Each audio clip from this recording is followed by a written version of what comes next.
Беше тоа на 4 ноември 1893 година, кога во Солун, со учество на истакнатите македонски револуционери Даме Груев, Петар Попарсов, доктор Христо Татарчев, Иван Хаджи Николов, Антон Димитров и Христо Батаджиев, е формирана внатрешната македонска револуционерна организација.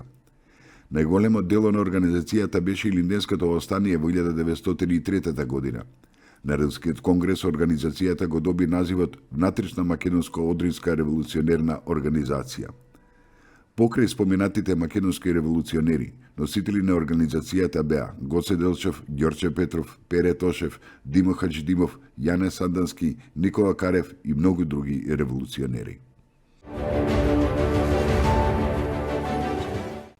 На 4 ноември 1912 година, предводени од војводата Петар Чаулев, четите на ВМРО, четите на селската милиција и бројни доброволци од местното население извршиле напад врз прибилци и брежани и заробиле 600 турски војници. Следниот ден, 5 ноември, воделе нови борби со војската на Џавид Паша, која била присилена да се повлече. Кај местото Буково на патот Ресен Охрид биле заробени 300 војници.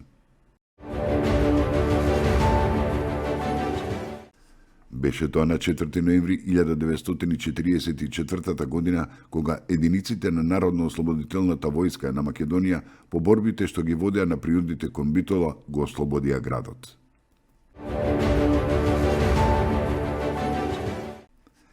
На 4 ноември 1946 година основана е УНЕСКО, Организацијата на Обединетите нации за образование, наука и култура, заради решавање на проблемите со образованието во земјите погодени во Втората светска војна.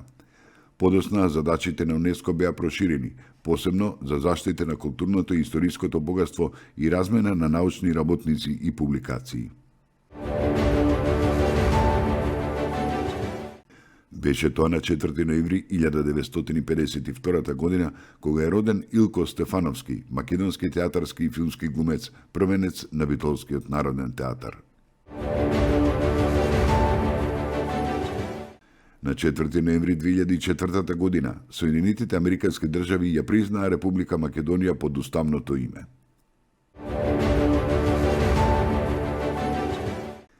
На 4 ноември 2015 година умре Методија Тошевски, поранешен главен државен ревизор и министер во владата на Република Македонија и човек кој ги удри темелите на работењето на Државниот завод за ревизија.